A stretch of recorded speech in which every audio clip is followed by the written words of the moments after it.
critical as communities head into hurricane and wildfire season when the need for blood can change quickly. That is why we're urgently asking all of those who are eligible to donate to act now, book an appointment, and keep their appointment. A quick pinch for donors, a lifeline for patients. Gwen Baumgartner, CBS News. Thanks for watching CBS LA at 4. CBS LA at 5 starts right now. CBS LA at 5 starts with breaking news. And that breaking news is happening in Boyle Heights, where the Lineage warehouse fire continues to burn and residents waiting in long lines, desperate for help. Good evening, everyone, and thank you for joining us. I'm Pat Harvey. And I'm Rudabeh Shabazi. And here's the latest at 5 o'clock. No containment on the fire that has been burning since last Wednesday. LAFD Chief Jamie Moore says they hope to extinguish the fire by tomorrow and turn the building back over to Lineage by Friday. The AQMD has extended the particle pollution advisory until 12:30 tomorrow afternoon. Our team coverage begins tonight with CBS LA's Jeff Nguyen live in Commerce, where residents have been waiting for hours for help. Jeff. Pat and Rudabeh, this church is about 6 blocks from the smoldering warehouse, and the gate here opened at about 1 o'clock. Right now, things are slowly wrapping up, but back there is where people would come in and verify their address to make sure that they live in this area. They are offered a number of things. They can go inside and sign up for social services, but the most sought after item right here, the free air purifiers, limit 1 per household.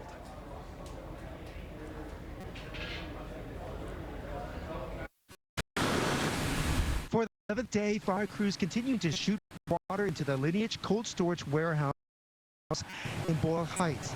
The sky cal above, clearly less smoke being seen compared to recent days. Juan Naranjo had his mask on to check on his grandparents who live half a block from the smoldering facility.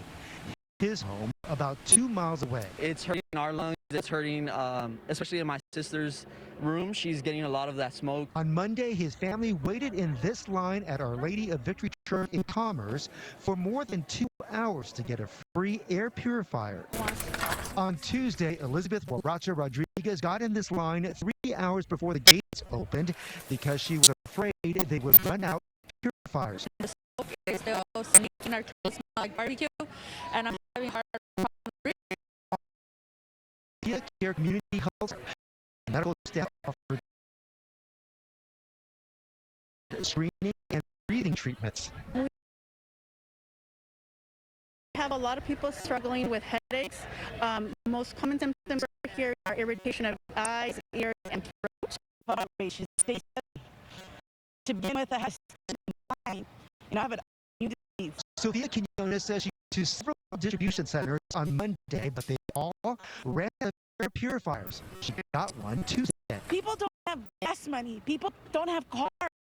How can you have them walk all the way there when I know that they have no purifiers there? The office of LA County Supervisor Hilda Solis says 1,100 air purifiers were handed out Monday, another 1,200 Tuesday. But some in this community say their neighbors often battle with language barriers, and many aren't tech savvy enough to find resources online or on social media. Help us a lot more, because we need a lot more resources than what we're getting right now.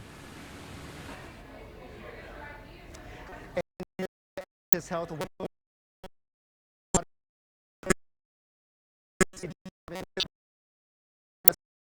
since this fire began. The number has about doubled since last Thursday. We're live in East LA. Jeff Nguyen, CBS LA. Jeff, thank you. And a live look now from SkyCal over that warehouse today. Fire crews once again brought out water-dropping helicopters to assist in the fight. And CBS LA assignment editor Mike Rogers at the desk now. Mike, today crews ripped more walls off the building, giving us a better look inside. Yeah, Pat and Rudabeh, all of this in an effort to try to really get in there and get the seat of the fire. And SkyCal is showing you right now what they're doing and what you're starting to see. And it's thanks to those water-dropping helicopters where they mixed the water with gel-like substance. You see the holes in the roof. That really has made a huge difference for firefighters to get water to the center of the building. The fire department reiterated today, it is still not safe to send personnel inside. Obviously now there's a collapse risk as well as all of the kind of tight conditions that are in there. So the water dropping helicopters that have been able to punch holes in the roof really has done a great job at allowing that to happen so you can get a better water angle on some of this area. Meanwhile, there is a concern over all of the food that was burning inside of there. I want to show you some video here that's kind of captured earlier. You can see the shelves and everything that's kind of spilled out of there, causing all sorts of concerns. You see parts of the walls collapse there on the ground. They brought in heavy equipment to move some of that debris out of the way so they could really get in there and do some of that. Meanwhile, SkyCal was on the other side of the building where you can see the food that was once on the shelves kind of washing away and washing out into the streets as a result of the non-stop water fight that has been going on there at that facility in the Boyle Heights area. Now, I'm just about a half hour from now, we're going to do an interview with the LA County Department of Public Health about some of the long-term concerns over not only the air quality, but the potential contamination from all of that rotting food that is now being, as you see, washed out into the streets. So we'll have that coming up in our later newscast. Meanwhile, there are a lot of questions about this fire. If you've got one you want us to look into, send us a text here at the desk, 818-221-2222. Thank you, Mike. The air quality continues to be an issue for hundreds of thousands of people in SoCal. And meteorologist Evelyn Taft is here now with an update from the Kcbs. What are they saying? Yeah.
All right, thanks so much, Ev. And when news breaks in the Boyle Heights industrial fire, we will bring it to you right here and on CBSLA.com.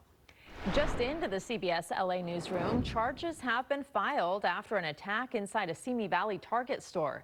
Regine Tabor has been charged with attempted murder for allegedly strangling a shopper inside the store on June 17th. He remains in custody pending a competency hearing scheduled for next month. The alleged attack occurred less than 24 hours after Tabor was released from custody after he served time in 2 separate Ventura County criminal cases. He did not deserve to die the way he did. The mother of a 15-year-old is demanding justice after she says officers mishandled the deadly shooting of her son. Now the boy's family filing a legal claim with the city of Santa Ana, claiming police failed to de-escalate a mental health crisis. As CBS LA's Michelle Geely tells us, police say they were responding to a family disturbance and the boy was armed.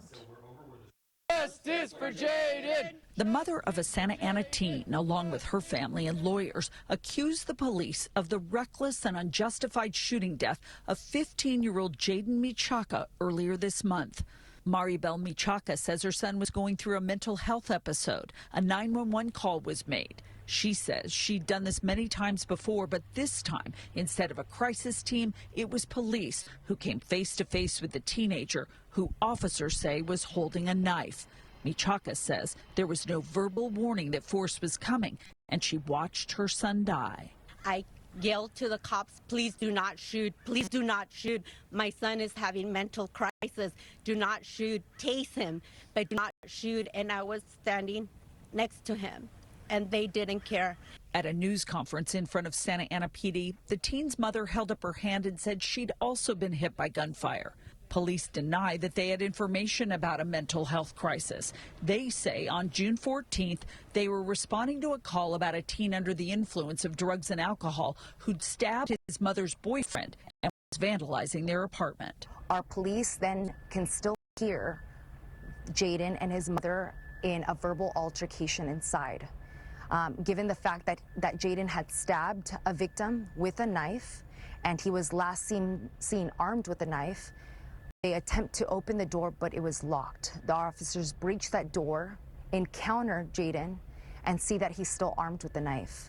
Despite de-escalating the situation, Jaden does not drop the knife. Attorney Luis Carrillo says police did not use tactics to properly de-escalate the situation. Bad part here is that he never took a step towards the officers. They came to him and blasted him to kingdom come. Police say the teen had been taken into custody in the past for assaulting his mom. In Santa Ana, Michelle Geely, CBS LA. Police say an 18-year-old suspect accused of opening fire inside a Northern California library appeared to be trying to carry out a Columbine-style mass shooting. 2 adults were killed and a child was injured in the shooting at the Butte County Library in Chico. All 3 victims were library patrons. Investigators said there is no known connection between the suspect and the victims. Pasadena police announcing a major illegal fireworks bust believed to be one of the largest tied to the city in recent history. Roughly 10,000 pounds of illegal fireworks, including homemade explosive devices, were seized during a raid. Authorities also confiscated a gun, a magazine, marijuana products, and documents they say detail illegal fireworks sales. Because investigators discovered homemade explosive devices, the LA County Sheriff's bomb squad was called in to safely remove the materials. The sheer amount of fireworks that were there and chemicals and everything, if it would have gone off, it could have taken potentially the entire block. The Pasadena police chief says 4 people have been arrested, but detectives believe the operation is part of a larger criminal street gang enterprise responsible for smuggling fireworks